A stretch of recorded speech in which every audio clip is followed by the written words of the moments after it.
So this week, Bob Weir died, and I'm thinking a lot about the Grateful Dead, like I always do. But every time one of them passes away, goes to the other side, it's a little piece of your heart that goes away.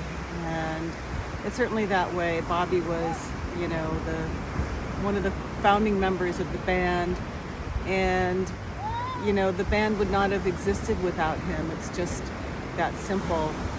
And I've been a Deadhead for a long time, and it's something that might seem incongruous to people, like for somebody like me who's kind of known for my native identity, my nativeness, being in writing about it, speaking about it, being kind of a public intellectual about it, to be a Deadhead and to be associated with that sort of countercultural history might seem, like it doesn't match up, but I think it's really something that's really specific to my generation in some respects, although it's kind of proving not to be so much limited to that, because we have an entire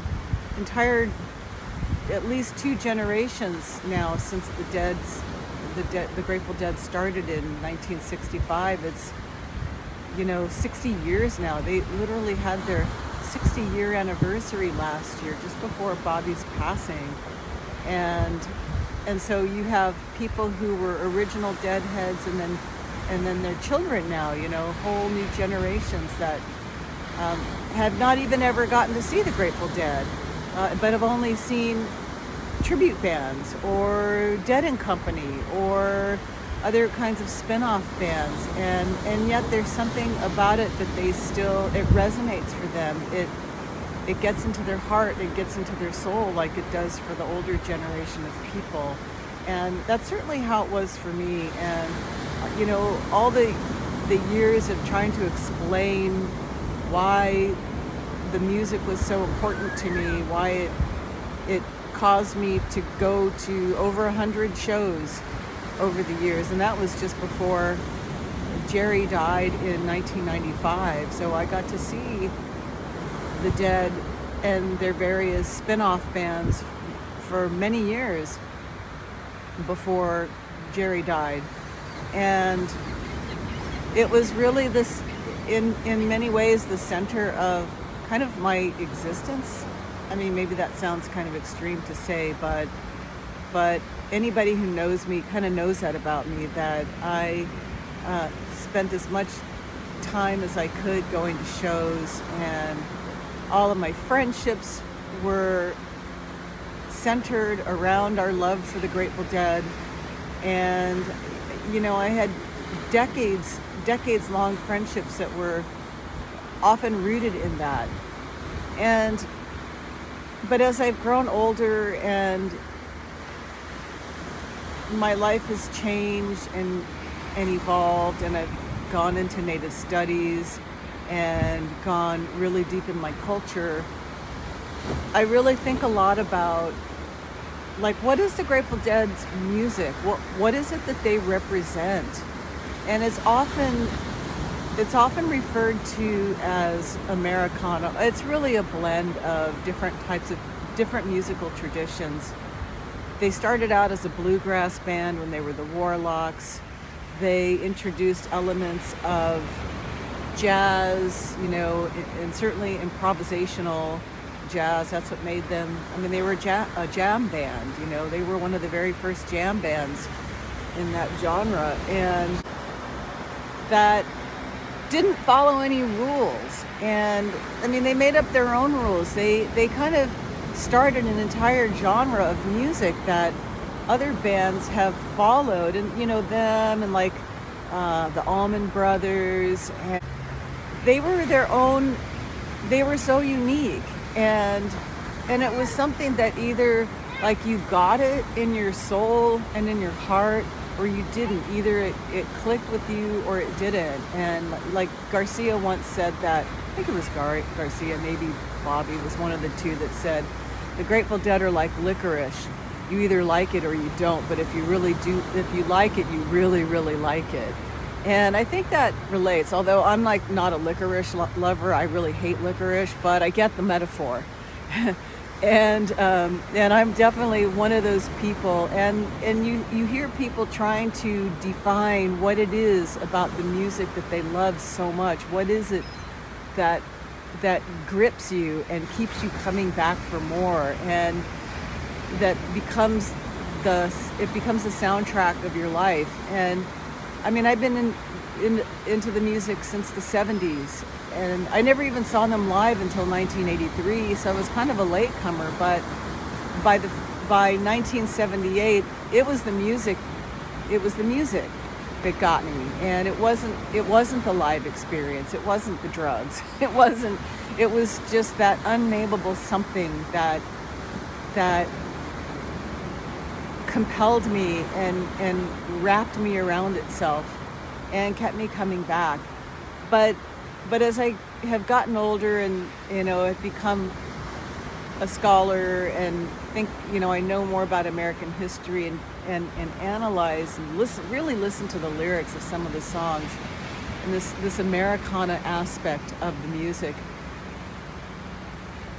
Sometimes it really troubles me because it's so much like about American exceptional, like the American exceptionalist narratives about who the U.S. is, the rugged Wild West, and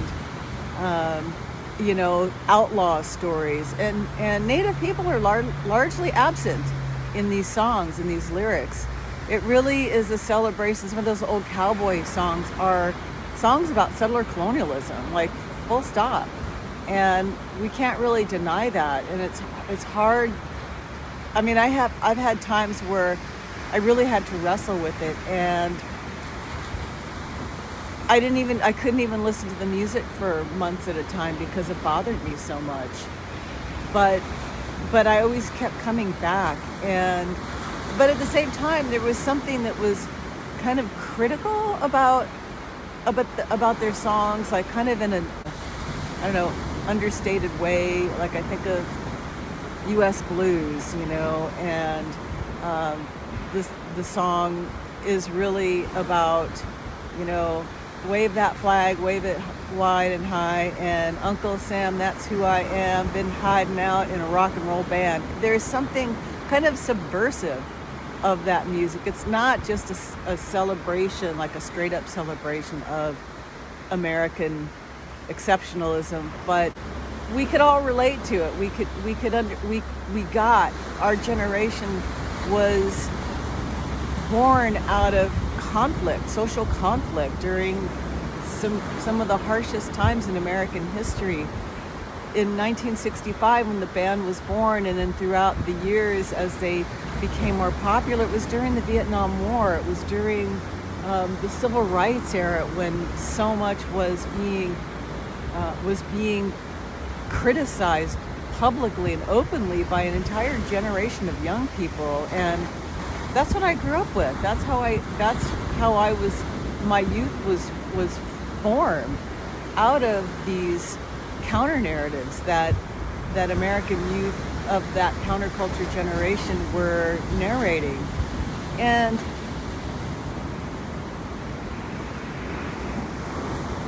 but as difficult as some of those songs are for me, then there are the other songs like, Eyes of the World.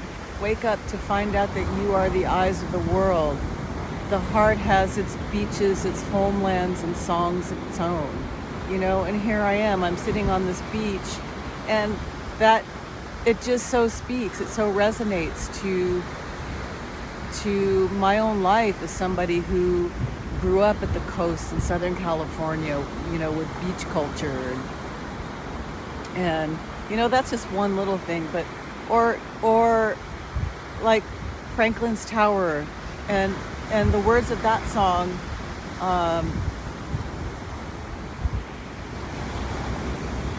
in another time's forgotten space, your eyes looked from your mother's face, wildflower seed in the sand and snow, may the four winds blow you safely home. those lyrics, like they hit me after my mother died in 2009. They seemed like the perfect lyrics, and I used them on her eulogy when we did a memorial for her. And it was just, there were no more like appropriate lyrics that I could come up with. It just, there's so many examples. Right now I'm really sinking into The Days Between. And that was the last song that, I think it was the last song that Garcia and Hunter wrote together. And it's this amazing ballad, this bittersweet song about love and loss and difficult social times, and like everything, it just, Hunter had a way with lyrics that was able to take so many complex ideas and emotions and wrap them up in a package and tie it with a bow. And Jerry's music was the ribbon that was the bow that tied the package together. And it's timeless. That song is timeless, about, you know, the sadness of lost love of youth, and I'm experiencing that right now in my life, and going through some heartbreak about it, and it just speaks to me. I'm gonna go to the grave with these songs written indelibly on my soul, and I hope that when I die, that these are the songs that people will play at my celebration of life, or whatever it is people decide to do, because it's truly the music that defined who I am in so many ways, in all my own complexity, and who I am as a person with a mixed identity, and as a Native person for whom these songs, not all of them resonate, but it's still part of the experience of being American. And as much as there is to hate about that as a Native person, it just is what it is, and it's part of this bigger picture of life. But Bobby and Jerry and Phil and Hunter and Mickey Hart and Bill Kreutzmann and Brent Midland and Vince Welnick and Pigpen and Donna and Keith Godshell, all of the people that were once in the band, Tom Constantin, all these people that were part of this phenomenon, this family, this Grateful Dead family. We were all the Grateful Dead. It wasn't just the band. We were all the Grateful Dead. And it'll go down in history as one of the most unique social experiments in all of modern history. And I'm so glad that I was there for it. I was there. And I'm so glad for the young kids that these days that it speaks to them too. So rest in peace, Bobby, wherever it is you are. Hopefully you're hanging out with Jerry and Phil and Hunter and everybody else and having a good old time. We'll see you on the other side where those chilly winds don't blow. Love you guys.